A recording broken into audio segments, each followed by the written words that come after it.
کیسا وہ تنظیم جو شروع میں سیاسی اور انتظامی نوعیت کے مطالبات پر سامنے آئی لیکن پھر اس نے ایسا رخ اختیار کیا جو کہ ریاست کے لیے ناقابل قبول تھا، اور اس کے بعد کسی صورت میں بات چیت کرنے کو تیار نہیں تھے، وہ بیٹھنے کو تیار نہیں تھے. ان کے پس پردہ اب تک کی جو معاملات ہیں، آپ کی بھی نیگوسیشن ہوئی، لوگوں کے ساتھ آپ ملتے جلتے ہیں، ان کے پس پردہ اصل حقائق ہے کیا؟ چونکہ جو بھی بات کرتا ہے جو ان کا بڑا ایک مرکزی مطالبہ ہے، اگر اس پہ جاتے ہیں تو پورا جو کشمیر کاز ہے اس کو نقصان پہنچتا ہے. سر جب یہ اس ایکشن کمیٹی کی ابتدا ہوئی تو بنیادی طور پر جو ان کے مطالبات تھے وہ انہوں نے ٹیکسز سے ریلیٹڈ معاملات پر تاجران چند اکٹھے ہوئے اور انہوں نے کہا کہ جی ہم چونکہ متنازع خطہ ہیں تو ہم پر ٹیکسز کا اطلاق نہیں ہوتا، ہم پر کسٹم ڈیوٹی کا اطلاق نہیں ہوتا. تو چونکہ ان کے وہ مطالبات جو تھے وہ کسی صورت بھی کہ ٹیکس نے نہ دینا یا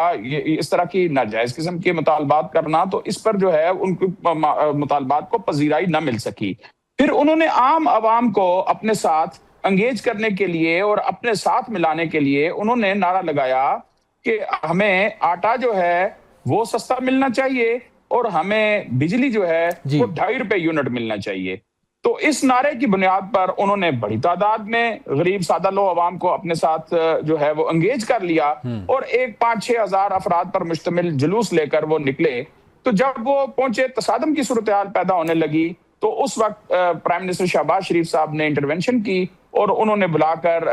تمام سٹیک ہولڈرز کو، گورنمنٹ آزاد کشمیر کو، گورنمنٹ پاکستان کے ذمہ داران کو تو ایک میٹنگ کی اور اس میٹنگ میں فیصلہ کیا کہ اچھا جی اگر صرف پیسوں کا مسئلہ ہے تو چلیں، چونکہ کشمیر کاز ایک بڑا نازک معاملہ ہے اور یہ کشمیر کے کاز کے ساتھ پاکستان کی ریاست کی، پاکستان کی عوام کی، حکومت پاکستان کی ایک ایسی جذباتی وابستگی ہے، چلیں اس کی خاطر ہم ان کا یہ ناجائز مطالبہ بھی پورا کر دیتے ہیں کہ چلیں الٹیمیٹلی عوام کو فائدہ ملے گا. وگرنہ اس دور کی حکومت آزاد کشمیر جو تھی اس کا یہ خیال تھا کہ آٹا پر سبسڈی جو ہے وہ ٹارگیٹڈ بنیادوں پر ہونی چاہیے، نہ کہ جنرلائز بنیادوں پر.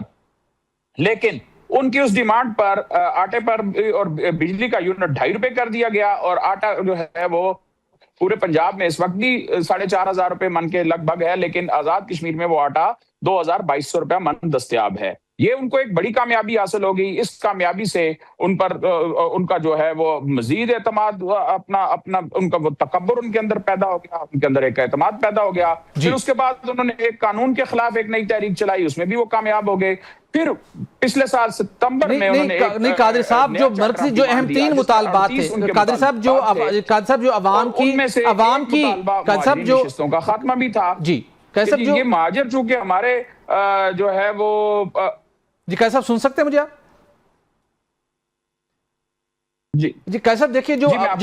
جو عوام کو حقیقی مشکلات تھیں، معاشی مشکلات تھیں، وہ حل کی گئیں. اس کا پورے پاکستان نے اس کی پاکستان کی عوام نے اس کو اپنے کشمیری بھائیوں کے لیے قربانی دی. لیکن اس کے بعد پھر انہوں نے مزید آگے جو آپ نے نشاندہی کی اور پھر تشدد کا ایلیمنٹ بھی آیا، حالات خراب بھی کیے، تو یہ تو پھر کچھ اور مضمون مقاصد کچھ اور تھے.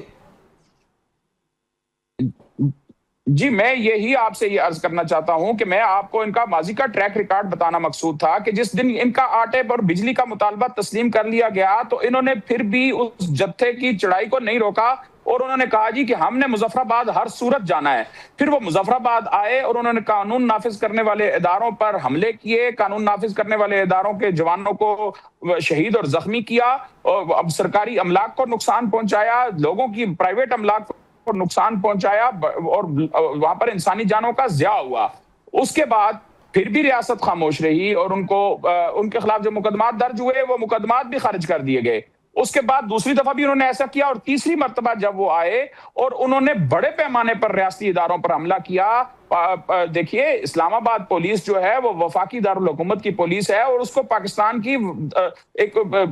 آپ کہہ سکتے ہیں کہ وفاقی پولیس ہے. اس کے اہلکاروں کے ساتھ جو وہاں پر سلوک کیا گیا، جس طرح تشدد کا نشانہ بنایا گیا، ایف سی اور رینجرز جو ہیں وہ فیڈرل فورسز ہیں اور قانون ان کو یہ اختیار دیتا ہے حکومت آزاد کشمیر کو بھی کہ وہ ان کو طلب کرے اور حکومت پاکستان کو پابند کرتا ہے کہ آزاد کشمیر میں کسی بھی صورتحال پر وہ ان کو بھجوائیں. ان کے ساتھ بھی بدسلوکی کی گئی. اب انہوں نے آ کر یہ کہا کہ ہمارے تمام مطالبات بھی تسلیم کر لیے جائیں، بشمول مہاجرین سیٹوں کا غیر آئینی طور پر، غیر قانونی طور پر، غیر اخلاقی طور پر خاتمہ بھی کر دیا جائے. اس کے باوجود ہم نے 9 جون کو یوم جنون منانا ہے، ہم نے مظفرآباد پر حملہ کرنا ہے، ہم نے اسمبلی کے ممبران کو نکال کر باہر آگ لگانی ہے، اسمبلی کو جلانا ہے، اور ان کے ساتھ ہم نے بدسلوکی کرنی ہے، ہم نے اس پوری ریاست کا نظم و نسق جو ہے اس کو درم برم کرنا ہے۔ تو آج بھی اگر ریاست جو ہے وہ حرکت میں نہ آتی، آج بھی قانون نافذ کرنے والے ادارے حرکت میں نہ آتے، تو پھر اس ملک کا سسٹم کا اللہ ہی حافظ ہے جی، اس کے بعد تو پھر کوئی بات بچتی ہی نہیں ہے کہ ایک طرف ایک گروہ سراسر بغاوت پر آمادہ ہے، وہ کسی سسٹم کو نہیں مان رہا، کسی آل پارٹیز کانفرنس کے فیصلے کو نہیں مان رہا، اسمبلی کی قرارداد کو نہیں مان رہا، سپریم کورٹ میں ریفرنس دائر ہے، اس کا صبح فیصلہ آ جائے گا، اس کو تسلیم کرنے کے لیے تیار نہیں ہے۔ تو مجھے یہ بتائیں پھر اس کے بعد کیا چارہ رہ جاتا ہے ایسے لوگوں کے ساتھ جو بغاوت کریں، جو فتنہ و فساد پر آمادہ ہوں؟ تو ان کے لیے تو پھر حکم یہ ہے کہ ان کے ساتھ تو جنگ کرنی چاہیے ریاست۔ بالکل ٹھیک، حکم بھی ہے اور پھر ریاست متحرک بھی ہو چکی ہے، ریاست نے ایکشن کیا ہے اور مزید متوقع ہیں۔ قاضی صاحب، ایک طرف بڑا سمپل معاملہ ہے، جب ایک عام شخص کو بھی اس بات کا فہم ہے کہ جو مہاجرین جن کی بے پناہ قربانیاں ہیں، ان کی نشستیں ختم کرنے سے مسئلہ کشمیر، جو کشمیر کاز ہے، وہ بری طرح سے متاثر ہوگا، لیکن عوامی جوائنٹ ایکشن کمیٹی کے ارکان بات کو سمجھنے کو تیار نہیں ہے۔ عوامی مسائل کے نام کے اوپر جو کچھ انہوں نے کیا ہے، پھر مقصد تو لگتا ہے کہ یہ مقصد نہیں تھا عوامی مسائل، بلکہ جو کچھ دشمن چاہتا ہے، جو کچھ بھارتی لابی چاہتی ہے، جو کچھ بھارتی میڈیا جس طرح اس پہ جشن منا رہا ہے، پھر تو آپ کسی اور کے کاز کو سرو کر رہے ہیں۔ تو یہ بات جوائنٹ ایکشن کمیٹی کے ارکان کو کیوں سمجھ نہیں آتی؟ دیکھیے، میں کسی پر ڈائریکٹ کوئی الزام نہیں لگا رہا، لیکن آج جو یہ کیوس کی صورتحال، جو افراتفری اور بے اطمینانی کی ایک غیر یقینی کی صورتحال جو پیدا ہے، امن و امان کا ایک چیلنج درپیش ہے، اس ساری صورتحال کا فائدہ جو ہے وہ الٹیمیٹ بینیفیشری دیکھیے کہ کون ہے، وہ ہمارا ازلی دشمن ہندوستان ہے، جس کو پاکستان نے پچھلے سال مئی کے مہینے میں آپریشن بنیاد مرصوص اور مارکہ حق میں خاک چٹائی، اور آج تک وہ اپنے زخم چاٹنے پر مجبور ہے۔ اس دشمن کو ملٹری کے محاذ پر، جنگی محاذ پر پچھلے سال پاکستان نے دھول چٹائی ہے، اور آج اس وقت چونکہ ایران اور امریکہ کی جنگ کے دوران جو پاکستان کو جو سفارتی طور پر نمایاں مقام ملا ہے، جو کامیابیاں پاکستان سمیٹ رہا ہے، پوری دنیا میں پاکستان کا جو ہے وہ عظمت کے گیت گائے جا رہے ہیں، تو ایسی صورتحال میں یہ لوگ پاکستان کے اس مقام کو دانستہ یا نادانستہ، ہندوستان کے ہاتھوں میں دانستہ یا نادانستہ کھیلتے ہوئے پاکستان کے اس مقام کو کم کرنے کی کوشش میں مصروف ہیں۔ اور میں یہ سمجھتا ہوں کہ جو سنجیدہ فکر لوگ ہیں انہیں یہ چاہیے، اگر کوئی سنجیدہ آدمی اس کمیٹی کے ساتھ ہے، ان کے حامی ہیں، تو وہ کم از کم یہ بات ضرور سوچیں کہ اس کا فائدہ ہمارا دشمن ہندوستان اٹھا رہا ہے۔ بالکل ٹھیک، بالکل ٹھیک، کوئی فائدہ جو ہے وہ آزاد کشمیر کے عوام کو نہیں پہنچ